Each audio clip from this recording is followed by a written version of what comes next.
Good morning students, my self Sanju Kanwar.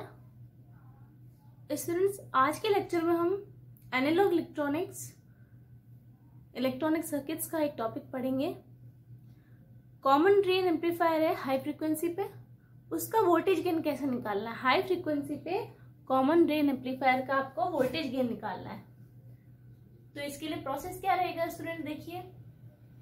Common drain इससे पहले हमने ऑलरेडी वोल्टेज गेन निकाल चुके हैं कॉमन सोर्स एम्पलीफायर का लो फ्रीक्वेंसी पे, कॉमन सोर्स एम्पलीफायर का हाई फ्रीक्वेंसी पे। और एक और लेक्चर में मैंने बताया आपको कि कॉमन ड्रेन एम्पलीफायर का लो फ्रीक्वेंसी पे वोल्टेज गेन कैसे निकालना है। हाई फ्रीक्वेंसी पे स्टूडेंट्स कंडीशंस कुछ चेंज हो जाती है। कंडीशंस इस तरह से चेंज हो जाती है स्टूडेंट्स की, क्या होता है हाई फ्रीक्वेंसी पे आपके जो भी नोड्स हैं, यानी कि इसके जो टर्मिनल्स हैं एफईटी के, गेट, ड्रेन एंड सोर्स, तीनों के बीच में एक कैपेसिटेंस जनरेट हो जाता है।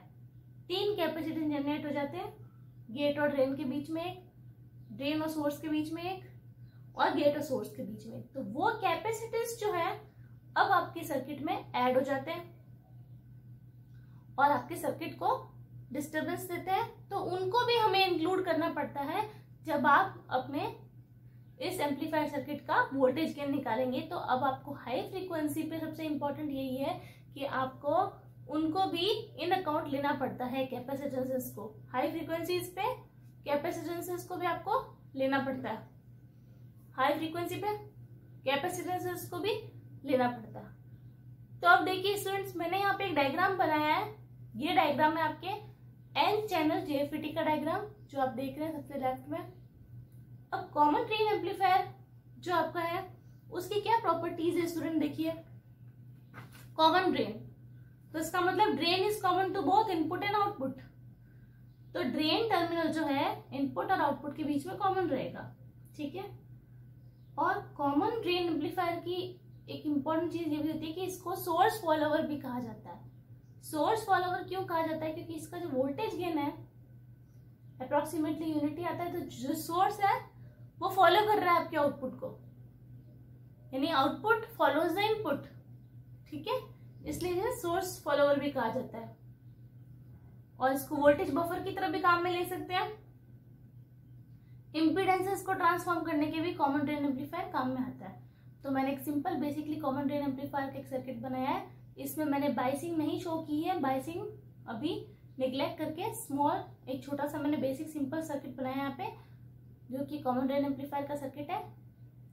तो यहाँ पे हम क्या कर रहे हैं, आउटपुट सोर्स के थ्रू ले रहे हैं, ठीक है। तो आप नीचे देख रहे हैं सोर्स के पास में लगा हुआ है रजिस्टर आरएस के अक्रॉस मैंने लिया है अपना आउटपुट, ठीक है स्टूडेंट्स। तो अब हम क्या करेंगे, हाई फ्रीक्वेंसी एनालिसिस करने के लिए सबसे ज्यादा जरूरी क्या है, मैंने आपको अभी बताया कि आपको कैपेसिटेंसेस को भी अकाउंट में लेना है।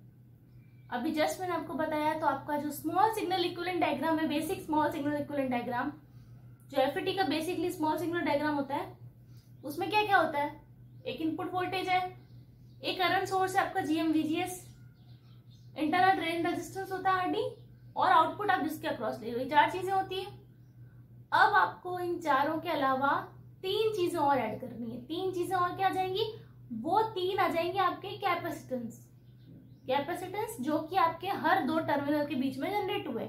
कब जनरेट हुए, हाई फ्रीक्वेंसी पे। तो आप इसके लिए एक टॉपिक स्टूडेंट्स पढ़े, ट्रांजिशन एंड डिफ्यूजन कैपेसिटेंस जो है ईडीसी का टॉपिक है। तो आपको पता चल जाएगा हाई फ्रीक्वेंसी पे दोनों टर्मिनल्स के बीच में कैपेसिटेंस कैसे आ जाता है, ठीक है। तो इसको अभी हम यहाँ पे डिस्कस नहीं कर रहे हैं। अभी सिर्फ मैं आपको ये बता रही हूँ कि हाई फ्रीक्वेंसी पे कौन से कैपेसिटेंस आपके इस एफईटी के अंदर आ जाते हैं। तो यहाँ पे देख रहे हैं गेट और ड्रेन को लेते हैं। चलो हम सबसे पहले गेट और ड्रेन को जब लिया तो गेट और ड्रेन के बीच में कैपेसिटेंस आ जाएगा CGD, C और उसका सब्सक्रिप्ट हो जाएगा GD, यानी गेट और ड्रेन के बीच का कैपेसिटेंस CGD, ओके। अब हम लेंगे गेट और सोर्स के बीच का कैपेसिटेंस, तो CGS, गेट एंड सोर्स के बीच का कैपेसिटेंस, ओके। फिर ड्रेन और सोर्स के बीच का कैपेसिटेंस, तो CDS, ये ड्रेन और सोर्स के बीच में कैपेसिटेंस जो आपके इफेक्ट आ रहा है, ये CDS। तो ये 3 कैपेसिटेंस पे आप ले लेंगे आपके सर्किट में। ठीक है। और हमने अपने स्मॉल सिग्नल इक्विवेलेंट सर्किट को लो फ्रीक्वेंसी का जो स्मॉल सिग्नल इक्विवेलेंट होता है उसको मॉडिफाई करके हाई फ्रीक्वेंसी का small signal equivalent circuit diagram यहाँ पे बना लिया है। तो जो ये डायग्राम आप बोर्ड पे देख रहे हैं तो इसको आप देख लीजिए स्टूडेंट्स। तो यहाँ पे क्या है, सबसे पहले स्मॉल सिग्नल डायग्राम, इसमें डायग्राम में वोल्टेज सोर्स इनपुट वोल्टेज सबसे लेफ्ट में, ठीक है। तो ये है आपका input voltage, okay.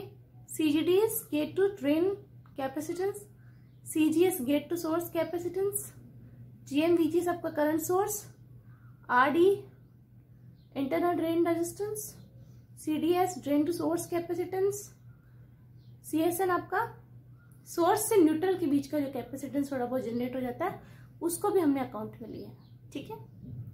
RS source resistance और इसके अक्रॉस हम लेंगे हमारा आउटपुट। तो V0 क्या आउटपुट वोल्टेज जो कि आपके RS के अक्रॉस लिया गया। तो ये स्मॉल सिग्नल इक्विवेलेंट डायग्राम हमने बना लिया। अब देखिए स्टूडेंट्स क्या हो रहा है। अब स्टूडेंट्स ये है कि यहां पर आप देख रहे हैं CGS जो है सीरीज में आ रही है सर्किट के अंदर, बाकी सारी चीजें पैरेलल में है। CGS जो है वो सीरीज में आ रही है नोड्स के, दो नोड्स के बीच में। तो जब ऐसा कुछ होता है कि कोई भी इम्पिडेंस सर्किट की सीरीज में आ रहा हो और हम उसको ट्रांसफॉर्म करना चाहते हैं, इक्विवेलेंट में पैरेलल में लाना चाहते हैं, तो हम अप्लाई करते हैं मिलर्स थ्योरम। मिलर्स थ्योरम क्या है स्टूडेंट, देखिए मिलर्स थ्योरम बेसिकली एक थ्योरम है जो इक्विवेलेंट सर्किट्स डायग्राम क्रिएट करने में हमारी हेल्प करती है। कोई भी लीनियर सर्किट है वो इस तरह से उसकी ब्रांच है कि उसमें इम्पीडेंस Z जो है दो नोड्स के बीच में आ रहा है, जिसका नोड वोल्टेज है V1 V2, यानी यहाँ पर आप Z लगा लीजिएगा। ये जो है वो इम्पीडेंस Z है, V1 और V2 के बीच में आ रहा है इम्पीडेंस Z। तो क्या होगा, हम इसको रिप्लेस कर सकते हैं इज इक्वलेंट टू व्हाट, हम इसको रिप्लेस कर सकते हैं इस सर्किट से। आप दो ब्रांचेस बिल्कुल सेपरेट कर सकते हैं इसकी, इसको तोड़कर हम दो ब्रांचेस सेपरेट कर सकते हैं। लेकिन फिर क्या हो जाएगा, हमारा इम्पीडेंस Z चेंज होकर क्या बदल जाएगा, लेफ्ट ब्रांच में आ जाएगा Z/1 - K और राइट ब्रांच में आ जाएगा ZK/K-1 और Z/1 - 1/K। अब K क्या है यहाँ पे, K is equal to V2/V1, यानी K is equal to voltage gain of the circuit, okay. जो दो नोड्स के बीच का जो वोल्टेज है ना, ये V1 और V2, तो K क्या है, V2/V1, ओके। तो K is basically voltage gain. तो हमने क्या किया, इस तरह से सीरीज में कोई इंपिडेंस अगर आ रहा था जहां पे वोल्टेजेस दो नोड्स के अलग अलग थे V1 और V2, तो इसका इक्विवेलेंट डायग्राम हमने बना लिया और दोनों की ब्रांचेस को अलग कर दिया। V1 यहाँ पे आ गया, V2 इधर आ गया, बीच की ब्रांच टूट चुकी है, वो आप देख रहे हैं सीरीज वाली दो पैरेलल ब्रांचेस आ गई है। लेफ्ट वाली ब्रांच का इंपिडेंस जो है इक्विवेलेंट आ जाएगा Z/1 - K, राइट वाली ब्रांच का इंपिडेंस आ जाएगा ZK/K-1। Okay students, clear. अब हम ये मिलर थ्योरम कहाँ अप्लाई करेंगे, अपने इस सर्किट के ऊपर अप्लाई करेंगे, ठीक है, CGS के ऊपर अप्लाई करेंगे हम। तो CGS के ऊपर मिलर थ्योरम अप्लाई करने के बाद इक्विवेलेंट डायग्राम क्या आता है वो हम भी बनाते हैं, ड्रॉ करते हैं स्टूडेंट्स। तो मैं आपको बताती हूँ कि CGS के ऊपर जब आप मिलर थ्योरम अप्लाई करेंगे तो आपके इक्विवेलेंट डायग्राम में क्या चेंज आएगा, ओके। तो स्टूडेंट्स आपने इसको मॉडिफाई कर दिया है, तो आपका डायग्राम कुछ इस तरह से बन गया है। CGS को तोड़ दिया दो ब्रांचेस में, तो CGS को तोड़ने पर मेरा लेफ्ट में क्या हुआ, इनपुट वोल्टेज CGD और एक और यहाँ पे इक्विवेलेंट इंपिडेंस आ जाएगा CGS/1 - AV। तो मिलर थ्योरम अप्लाई की हमने और राइट में बाकी सारी चीजें आ जाएगी, GM/VGS, RD, CDS as it is, RS as it is, और एक और कैपेसिटेंस आ जाएगा CGS इंटू AV-1/AV। और AV क्या है यहाँ पे स्टूडेंट्स, AV है आपका वोल्टेज गेन, ओके स्टूडेंट्स। तो ये आपका इक्विवेलेंट डायग्राम आ गया, आपने मिलर थ्योरम अप्लाई कर दी। अब हम देखिए क्या करेंगे स्टूडेंट्स, इस फिगर के अंदर हम क्या करेंगे कि CGD और CGS/1 - AV दोनों पैरेलल में है, पैरेलल में कैपेसिटेंसेस ऐड हो जाते हैं, तो हम ऐड करके इक्विवेलेंट डायग्राम बना लेते हैं इसका वापस से दोबारा। तो स्टूडेंट्स देखिए अब यहाँ पे क्या हो रहा है, मैंने जो नीचे फिगर दे रखा था स्टूडेंट्स, इसका इक्विवेलेंट ऊपर बनाया है, तो ऊपर वाला फिगर जो है वो नीचे वाले का इक्विवेलेंट है, तो आप देख लीजिए। तो स्टूडेंट्स यहाँ पे मैंने क्या किया है, जो लेफ्ट वाली ब्रांचेस थी उसमें दोनों कैपेसिटेंसेस को ऐड कर दिया है, ठीक है। तो CGD और CGS 1 माइनस AV इन दोनों को मैंने ऐड कर दिया है, ठीक है। AV की जगह मैंने वैल्यू पुट करी है यहाँ पे, तो वो AV की वैल्यू कैसे आई है, वो ये AV की जगह मैंने GMRD पुट किया है, कैसे आया वो मैं आपको बताती हूँ। देखिए अब यहाँ पे देखिए स्टूडेंट्स, आप नीचे वाले डायग्राम में GM-VGS एक करंट सोर्स है, small RD internal drain resistance है, ठीक है। तो मैंने यहाँ पे क्या किया, इस करंट सोर्स को वोल्टेज सोर्स में चेंज कर दिया। करंट सोर्स को वोल्टेज सोर्स में चेंज करने के लिए सिंपल RD से मल्टीप्लाई, और यहाँ पे CDS और CGS AV माइनस 1/AV जो है इनकी वैल्यूज बहुत कम है, बहुत छोटी है, तो मैंने इनको निग्लेक्ट कर दिया है। तो मेरा जो CDS और CGS AV माइनस 1/AV है, इनकी वैल्यू स्टूडेंट्स बहुत कम है, तो मैंने इनको निग्लेक्ट कर दिया है। तो मेरे डायग्राम में सिर्फ 3 चीजें बची है, एक मेरा